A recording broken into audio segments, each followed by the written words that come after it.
Hey folks, it's Don Barber here. Wanted to show off a little project I'm working on. Some of you on Discord might know what I'm talking about, but wanted to show this. This is a USB host controller I'm working on. You can see it is built around a CH375 chip. That's that chip right there. This is a little module you could get off of eBay for like $2 or something like that for the CH375B, I believe, which means the crystal's not on board. But you can see it's quite simple. There's basically a circuit for address decoding and then a little bit of logic just on the read and write logic for the 8-bit bus. Soldered it by hand, not the cleanest job, but hey, it works. So I'll go ahead and hook that back up there and plug it in, and go ahead and take my USB hub. I do use a powered USB hub just because I have not written any USB power control software yet. Well, let me go ahead and power it on and show what we have. I do have an auto start script here for coming from the Coco SDC, but I'll go ahead and run my software. So you can see here I've written basically just almost like a monitor for my USB code, but I have something to pull hub. It's actually doing that in the background as it's waiting for a key strike. It's continually pulling the hub for new devices or disconnects of devices. I have a command to read disks, another one to read keyboard, show device table, show the interfaces. Drivers actually bind to interfaces on USB. So when you plug in a device, it gets the configuration, lists the interfaces, and then if there's a driver in memory, it will load that. It also shows the driver table. I'll show that in a little bit. Shows a list of hubs, list of drives, and a list of keyboards. So right now, if I hit 1, there's 2 USB devices on the bus. The first one is the hub itself, this hub right here. The second is actually, you can see it's actually hub number 1, device 5. And if you look carefully, there's only 4 ports on this. There's 2 of these power ports, but those aren't actually on the USB bus. So there's 4 ports here, but there's a 5th one because this is actually a USB 3 hub. So internal to that, there's a device that actually just tells the host computer like how to turn on the USB 3 features, which I'm not doing in this code because this is actually a USB 2 chip, and frankly, the Coco can't talk at USB 3 speeds anyway. So, so there's that. If we show the interfaces, there's only 2 interfaces. I scrolled past actually, one for the hub and one for that hub device. The hub interface is actually it's polling against to look for connections and disconnections. We do have 3 drivers I've written. One is the hub software itself.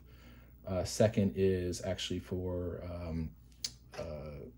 like USB drives. These are actually encapsulated SCSI, believe it or not, which is fun to figure out. And then the next one is the keyboard boot protocol. So I have that there. If we do show the device table, it's all empty, and the keyboard table, it's all empty as well. So let me go ahead and I'll turn this port on first, and then plug this drive in, and we'll actually see that little A pop up. That's an interrupt handler for, actually it's not an interrupt handler, but that's when it pulled the hub and it said, hey, there's a new device, it ran an attach command, which in the background, which is what that A is, a little debug statement of mine. But now when we look, there is now a 3rd device on the bus and an interface. You can actually see 08, so device class 08, subclass 06, protocol 50. So that is a mass storage device with the encapsulated SCSI protocol. And then if we look at the drive table, we have a drive here, device number 3. There's some things here on which is basically like the packet size it could handle, and also the block size of the device itself, which is 512K, which is pretty standard on a pen drive. I'll go ahead and turn on this other port. I have another USB drive here. We'll go ahead and plug that in. And now we'll actually see there's a fourth device on the bus. Again, show the drive table showing that. I could actually hit R for read, and it actually reads the first sector of each of those disks, those pen drives. So you can see this one I actually wrote Hello World using DD on Linux to put that at the beginning. Didn't do that for the second, but you could see it's pretty standard, like first sector stuff, like insert a bootable floppy and press any key to try again, etc. And if we actually turn that off, we'll actually see now the drive table, only one drive is showing. If I do a read, it's only reading from one drive. So this is plug and play on the Color Computer, actually. So you could insert root devices, etc. It works fine. One thing I'm also proud of, I did recently, let me get this out of the way, is this is just the wireless receiver for this wireless keyboard. It looks just like a USB device. It's not doing Bluetooth or anything like that. So I'm going to go ahead and plug that one in. And if we look here, device 4 is now this keyboard.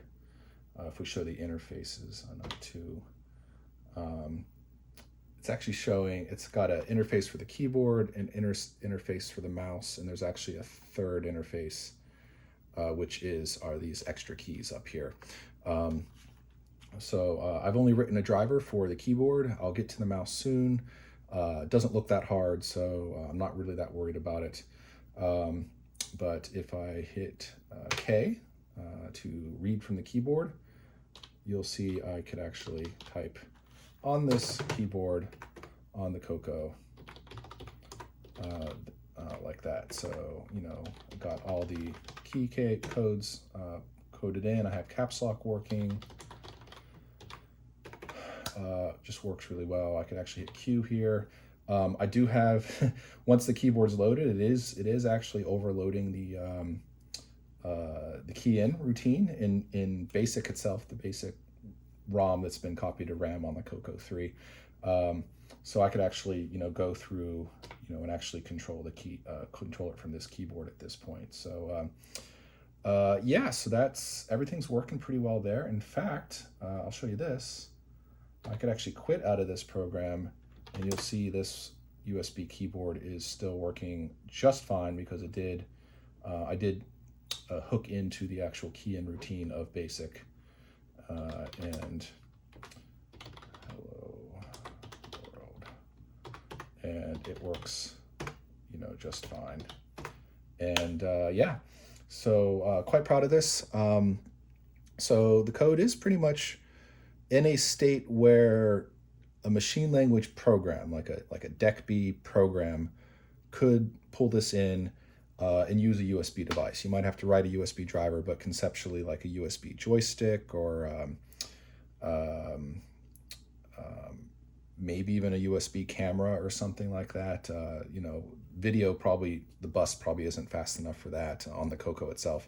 But maybe the most USB cameras do have like a single frame capture. That might be useful. But the actual USB framework is there. Again, the drive code is written, the keyboard code is written. So my next step here is I'm going to get the mouse working, just to show that. I might overload the joy in routine on BASIC just to say I did.